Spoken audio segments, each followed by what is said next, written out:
Sambutlah seruan kami, para muslimat cinta negeri. Kami berjuang menempa diri untuk membangun peradaban Islami. Anggun, dinamis dan bersahaja. Tentang level-level kesadaran. Jadi level kesadaran itu ada 17 level. Ada 17 level, mulai dari 20 ya. Mulai dari 20 sampai dengan 700. Gitu ya, 17 level itu. Itu peta kesadaran yang ditemukan oleh Profesor David R. Hawkins. Ya, Profesor David R. Hawkins. Ya. Jadi dimulai dari kesadaran di level ego. Di level ego, ya, ketika seseorang kesadarannya dominan berada di situ di level ego, bukan secara keseluruhannya ya, karena setiap hari kesadaran kita ini kan naik turun ya kan, kayak keimanan aja gitu, yazidu wa yanqus gitu. Tapi yang perlu di highlight adalah hari ini gitu, level kesadaran saya dominan ada di level mana. Nah itu bisa diidentifikasi teman-teman. Ya, bagaimana kita mengidentifikasi level kesadaran? Ya, memang ada ilmunya. Nggak cukup kayaknya kalau dibahas di sini. Intinya secara garis besarnya, kalau bisa di-share itu ya. Dari level 20 sampai 200 itu kesadaran di level ego. Artinya yang dominan tuh wilayah ego. Ego itu dua sifatnya, nge-freeze ya, bertahan gitu ya. Pokoknya nggak mau bertumbuh. Jadi kalau teman-teman nggak mau belajar, gitu, itu ciri contoh. Orang-orang ngapain sih ikut Zoom gitu. Nah itu egonya tuh yang lagi dominan. Kalau teman-teman udah nge-freeze, ya, nge-freeze tahu kan, membeku gitu ya. Ada alat ukurnya, ada ilmunya. Ilmunya tuh namanya kinesiologi. Nah ini teman-teman ya. Nah, mungkin bisa diperbesar ya. Silahkan dilihat ini yang secara ringkasnya saja. Ya. Bisa kelihatan kan? Bisa ya? Oke ya. Ya, itu bisa. Kelihatan coach. Kelihatan coach. Terlihat Bu, terlihat Bun. Ya, kalau di sini malah yang di bawah 50 tidak ditulis ya. Ya, di bawah 50. Tapi sesungguhnya di bawah ya dari 20 ya, dari 20 sampai dengan 200 itu ya kesadaran di level ego. Apa cirinya? Cirinya ya, kesadaran di level ego itu ketika teman-teman level kesadarannya di tingkat ego, di wilayah ego, itu berjibaku dengan ya hidup yang tak bermakna. Kerjanya ngegosip, ngurusin orang, kepo gitu terhadap urusan orang lain, scroll terhadap akun mantan, apakah dia lebih bahagia dari saya atau enggak gitu. Kerjaan banget ya Bu Eli. Scroll Facebooknya, scroll IG-nya, gimana ya dia sekarang? Apakah dia sudah punya Pak ini yang baru gitu? Apakah dia lebih bahagia daripada saya? Nah itu gitu. Pokoknya terjebak dalam kehidupan yang tanpa makna. Itu ego. Ya. Ya. Kemudian sifatnya tuh rutinitas, ngerjakan sesuatu yang rutinitas aja gitu. Antisipasif, survive aja gitu. Bagaimana hidup hanya sekedar untuk bertahan. Teman-teman, coba bayangkan ya kalau teman-teman hidup dengan mode ya sekedar untuk bertahan. Udah tahu ini contoh misalnya, saya ambil analogi sebuah rumah tangga yang tidak bahagia, yang tidak bertumbuh di situ, yang tidak nggak jelas visinya kayak Mbak Hairuna tadi gitu. Keluarga itu hanya sekedar bertahan gitu. Bertahan agar nggak cerai. Capek nggak? Lelah nggak teman-teman? Lelah. Jadi hidup yang hanya sekedar untuk survive itu melelahkan. Dan survive itu ciri di level ego. Nggak ada growth, nggak ada perkembangan. Ya. Paham di sini? Kalau di keuangan, saya contohkan gitu ya, misalnya mode survive. Ya, mohon maaf kalau ada teman-teman yang profesinya ASN. Mohon maaf, bukan ini. Ini hanya sekedar contoh. Misal gitu ya. Ini tentang teman saya.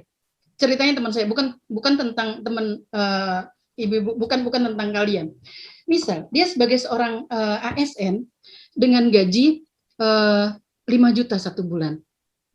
Dia sudah tahu gitu bahwa uang 5 juta itu nggak cukup untuk sebulan, karena dia sudah tahu pos-posnya itu sudah jelas, untuk SPP, untuk listrik, untuk ini, untuk itu udah habis gitu. Tapi dengan misalnya dia bertahan di situasi kondisi itu survive namanya.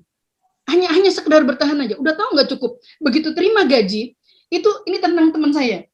Dia terima gaji, ya, tanda tangan yang ditandatangan, kalau dia kerja swasta ya, yang dia tanda tangan di gaji itu 20 juta setiap bulan. Tapi yang tersisa di saldonya, di saldo tabungannya hanya 1 juta.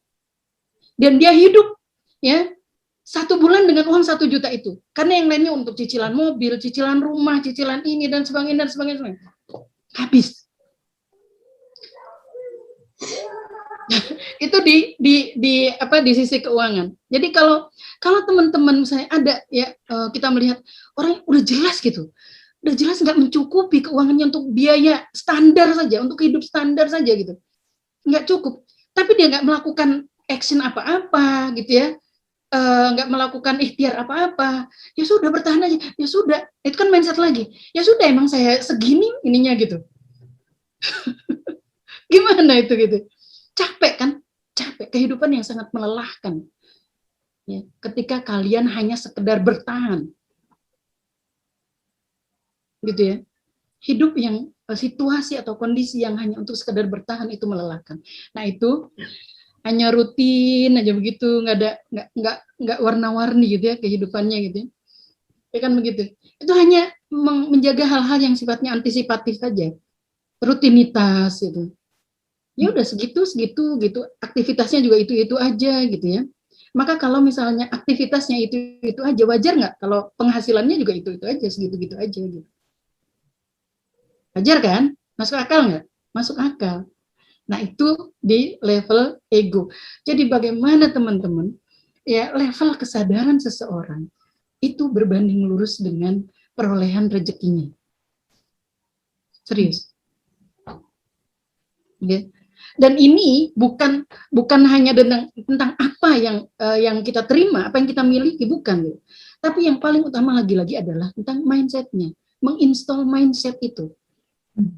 Mindset kaya, mindset berkecukupan, mindset kemakmuran gitu. Itu diinstal. Dan inilah sebenarnya PR kita semua, teman-teman. Bagaimana menginstal kaya di pikiran kita itu. Bukan teman-teman ya, bukan tentang mindset, tentang install. Kadang-kadang ya, bukan tentang apa yang kita peroleh, bukan. Maka saya nggak setuju ketika para pemberdaya gitu ya, para pemberdaya di bidang ekonomi itu pilihan kata yang dipakai adalah mengentaskan kemiskinan. Karena selamanya nggak akan pernah bisa, benar nggak sih? Selamanya di dunia ini kemiskinan itu nggak pernah akan hapus. Tapi kalau menginstall mindset kaya itu bisa. Paham nggak teman-teman? Itulah yang terjadi di zaman Khalifah Umar bin Abdul Aziz. Ketika tidak ada lagi satu orang pun warganya ya yang mau jadi mustahik. Apakah kaya? Belum tentu. Tapi secara mental, secara dignity, secara kehormatan, ya, dia selalu ingin tangannya di atas, bukan tangannya di bawah.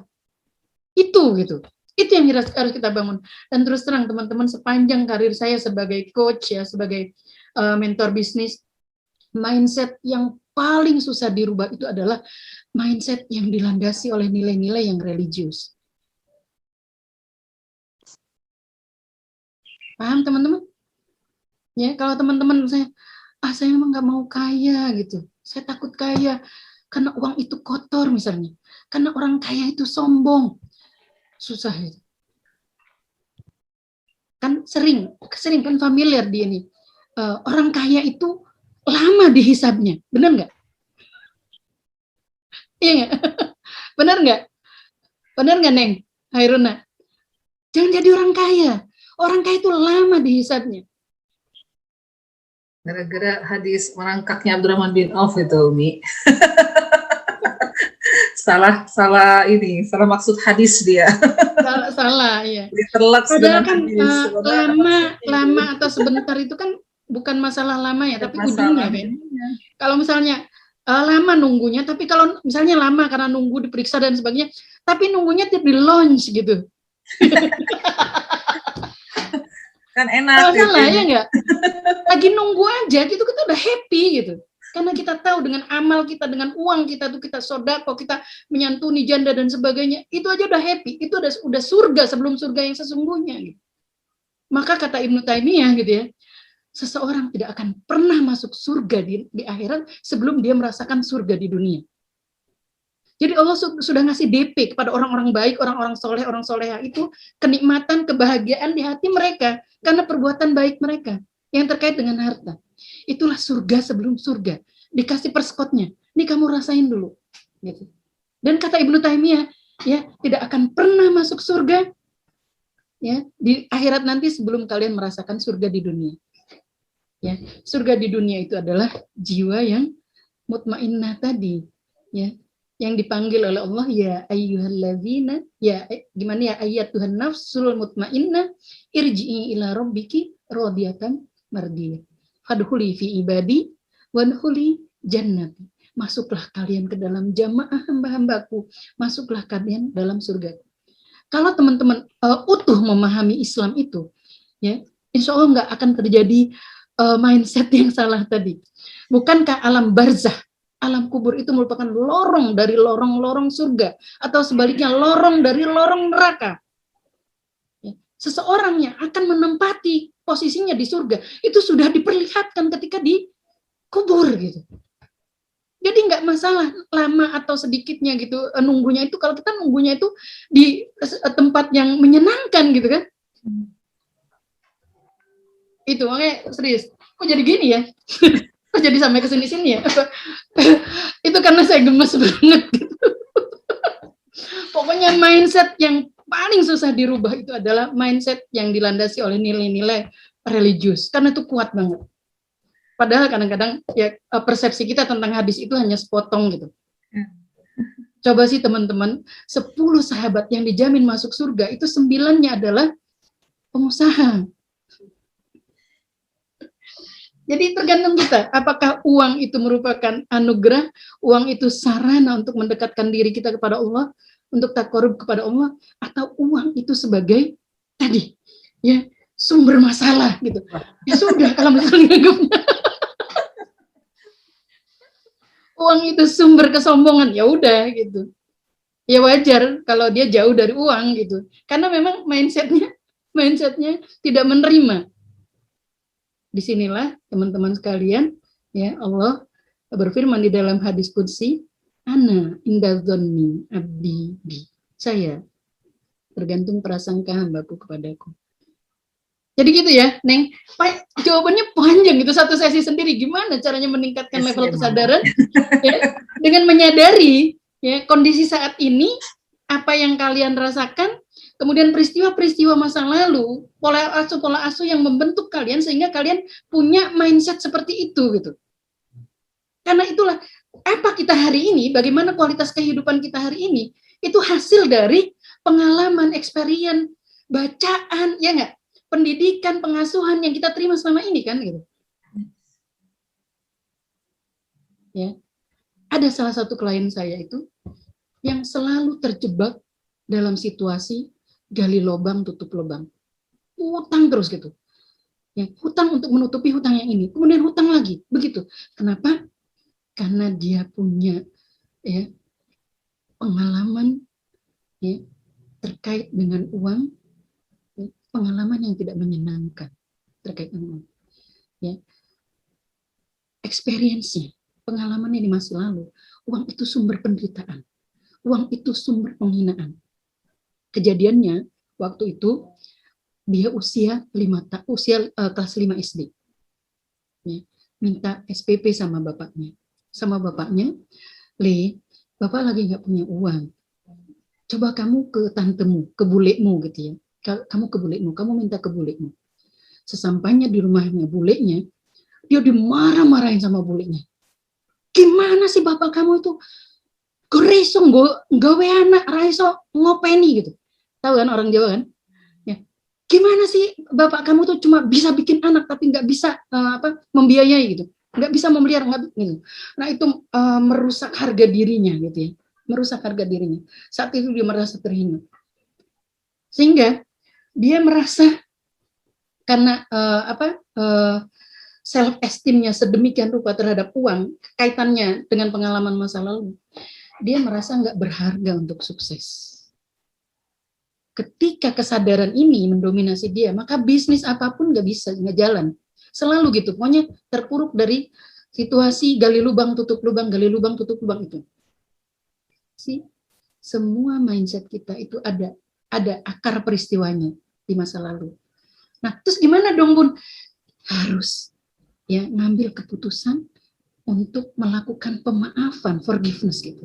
Pertama forgiveness ke dirinya, forgiveness ke ayahnya, dan forgiveness ke bibinya itu. Sehingga tidak ada ikatan emosional yang negatif antara dia dengan peristiwa di masa lalu itu. Sudah normal saja, netral saja. Nggak ada arti apa-apa terhadap peristiwa di mana dia dihina sama bibinya itu. Gimana, teman? Menarik? Menarik ya? Itulah pengasuhan Teh Hairuna. Jadi pengasuhan itu, that's why gitu ya, kita menyadari betapa ya mulianya gitu tugas orang ibu itu gitu, tugas orang pendidik itu. Kalau seorang ibu yang biasa menanamkan keyakinan sama anaknya, kamu tuh jangan jajan terus, kamu tuh jangan boros, emang gampang apa nyari uang, gitu ya. Itu kan ini di mindsetnya bahwa cari uang itu susah, benar nggak? Padahal benar nggak cari uang susah? Enggak, bagi orang yang tahu caranya. Cari uang itu susah, bagi orang yang nggak tahu caranya aja. Kalau yang bagi tahu caranya nggak susah gitu. Benar apa benar? That's why al-mar'atu imadul bilad gitu ya. Wanita itu tiang negara. Al-ummu madrasatul ula. Ya, ibu itu merupakan sekolah yang pertama dan utama.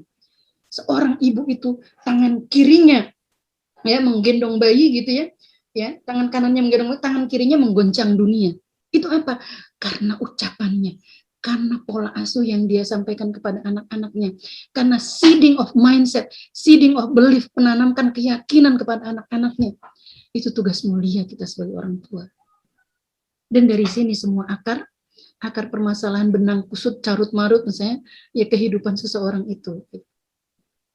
Ya. Dan begitu juga level kesadaran kita.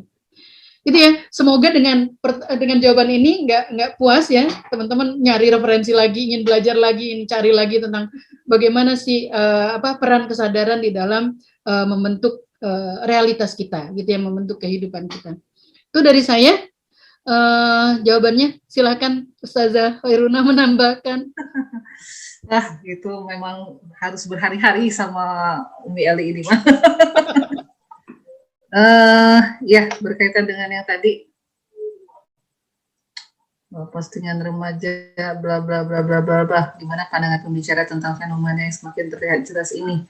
Pandangan saya biasa saja. Kenapa biasa saja? Karena memang kenyataannya hari ini memang nggak ada yang berubah dari peradaban materi. Saya menyebutnya begitu ya. Peradaban materi itu dari zaman dulu sama aja, gitu, nggak ada yang berubah. Hanya mungkin instrumen pemburu kesenangannya aja yang beda.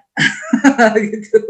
Jadi kalau mungkin zaman dulu tuh pemburu kesenangannya caranya beda dengan zaman sekarang. Ya, dengan situasi sekarang kan era keterbukaan dengan segala teknologi yang ada gitu.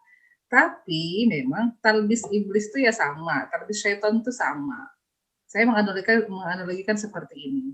Ya dari zaman dulu sebenarnya talbis iblis itu supaya kita nggak bangun malam kan kalimat sama. Ya kan kalau kita nggak bahasa syaitan itu kan gini, tidurlah malam masih panjang.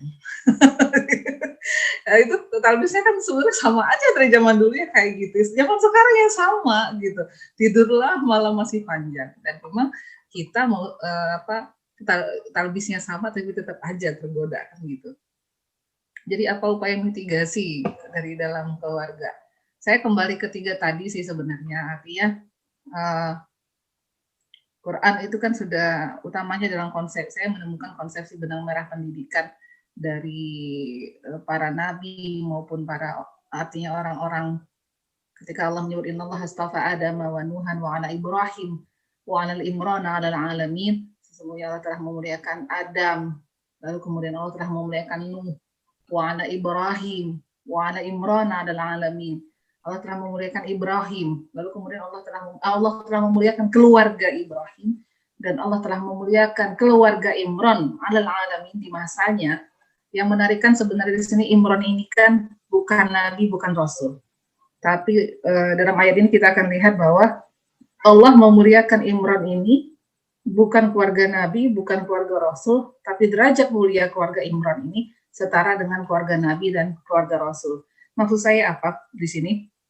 Benang merah pendidikannya, baik itu dari para nabi, para rasul maupun orang-orang yang sudah Allah abadikan di dalam Al-Quran, saya menemukan benang merah yang sama. Apa itu? Tiga nilai dasar yang memang harus ditanamkan kepada anak-anak kita di rumah untuk kita membangun peradaban itu. Yang 3 hal tadi, apa tadi?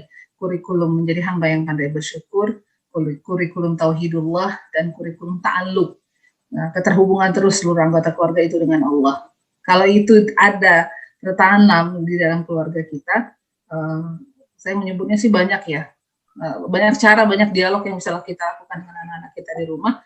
3 nilai dasar itu ada tertanam, ditambah dengan 3 pengajaran.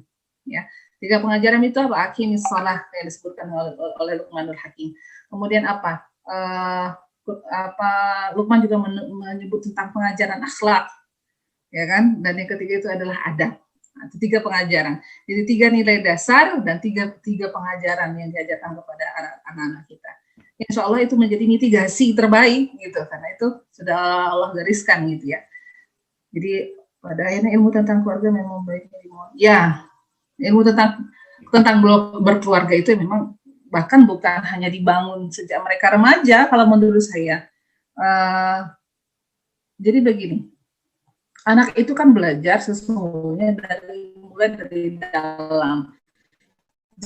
Kenapa 0 sampai 2 tahun seorang anak itu menyerap yang saya sebutkan tadi, aura dari saya sering sekali saya mengingatkan para ibu di luar sana, artinya ini, hati-hati Bu kalau misalkan punya bayi, ibunya nonton TV, keenakan tidur, ibunya tidur, bayinya melek. Maka bayi secara sempurna itu akan menyerap seluruh hal yang aura yang datang dari televisi tadi. Yang kalau kebetulan wayahnya ditonton ibunya memang sinetronnya pelakor bla bla bla bla tadi kata Bu Eli kan dan sebagainya misalnya, itu aura yang diserap oleh anak 0 sampai 2 tahun secara sempurna utuh, tidak ada yang berkurang. Makanya kemudian apa reaksi alamiah ibu gitu kan. Sebenarnya ada ini kaitan antara saya dan hari ini dengan Bu Eli pada akhirnya ya, jiwa-jiwa tadi yang terhubung tadi ya Bu ya. Nah, itu. Kesadaran tadi bahasa Bu Eli tadi. Artinya begini, 0 sampai 2 tahun tuh luar biasa anak itu menyerap itu, saya menyebutnya sampai 100% sempurna apapun aura yang ada di sekitarnya.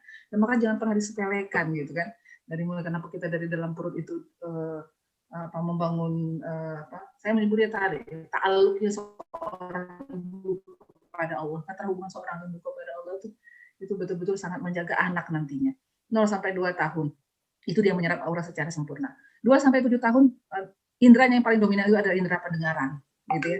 Makanya kenapa kemudian kita menanamkan nilai-nilai menjadi hamba yang pandai bersyukur, menanamkan nilai-nilai tauhid, menanamkan nilai-nilai ta'alluq itu kita lakukan dengan banyak apa? Banyak ngomong sama anak 2 sampai 7 tahun itu. Ngomong cerita apa-apa tuh Allah, apa-apa Allah. Kenapa kita harus ini? Karena Allah. Saya kecil-kecil di rumah, nih minta permen nih gitu. Minta sama Allah. Karena rezeki permen itu hanya lewat tangan Umi. Yang kasih siapa? Allah. Nah, gitu ya. Terus dibangun kesadaran kepada anak itu, apapun itu Allah. Allah lagi, Allah terus gitu kan seterusnya. 2 sampai 7 tahun. 7 sampai dia balik, yang dominan itu apa? Kenapa disebut tadi qudwah? Ya. Maka standar kebenaran bagi anak adalah standar kebaikan bagi anak ketika 7 sampai balik adalah segala hal dikatakan baik ketika orang tua melakukannya. Dikatakan tidak baik kalau orang tua tidak melakukannya. Nah, ini hati-hati sebenarnya. Ya, itu usia 7 sampai balik. Sehingga kenapa di situ penting adanya sebenarnya orang tua menjadi qudwah. Saya suka bilang gitu. Kenapa sih anak kita susah banget kalau disuruh tilawah, misalkan suruh murojaah, suruh apa? Karena mungkin dilihatnya orang tua tidak banyak melakukan itu. Menurut dia, berarti tilawah nggak baik. Kenapa? Karena ibu saya jarang tilawah. Ini tidak baik karena ibu saya kenapa anak tiba-tiba ngomongin orang? Karena mungkin memang dilihatnya orang tua ngomongin orang, dan bagi dia, oh itu baik ya, karena saya lihat umi saya ngomongin orang. Misalnya contoh seperti itu ya. Jadi hati-hati, standar kebenaran anak, standar kebaikan menurut anak di usia 7 sampai balik itu adalah apa yang dilakukan oleh orang tua. Apa yang tidak dilakukan orang tua menurut dia tidak baik. Nah, itu. Jadi itu menurut saya jadi bekalan ilmu tentang berkeluarga sebenarnya memang jauh-jauh hari itu sudah kita berikan dari dalam perut kita.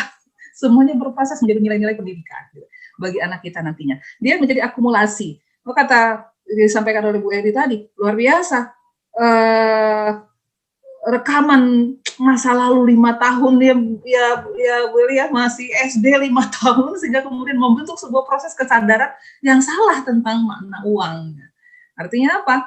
Ya bicara tentang mitigasi kita, bagaimana kita mitigasi kita terhadap keluarga kita gitu, dalam menjaga peradaban ini. Dimulai dari mana sebenarnya membangun peradaban? Saya memulai tadi, bahkan dimulai dari para jomblo hari ini.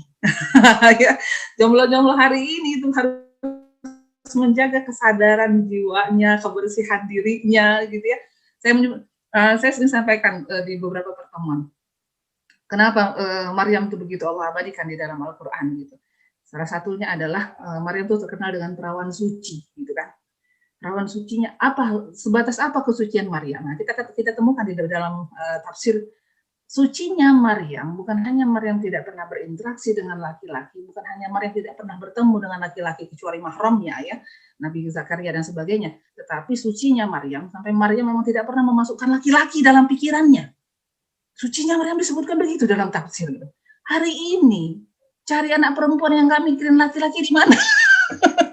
Gak ketemu kita, gitu kan ya, gitu. Artinya apa? Membangun kesadaran gitu yang ya, pertanyaan Ibu tadi ya, hari ini harus gimana Mi gitu kan.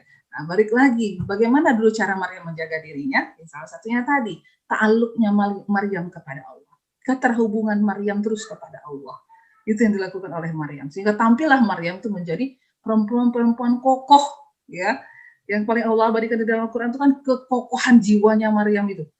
Sampai kemudian ibaratnya begini, sampai di titik di mana lagi Maryam itu gak sanggup lagi menghadapi fitnah kaumnya. Ketika kaumnya bertanya, ini anak siapa gitu ya. Kata Maryam apa? Kamu tanyakan aja kepada bayi itu. Gitu. Kamu tanyakan aja kepada bayi itu, ini anak siapa gitu kan.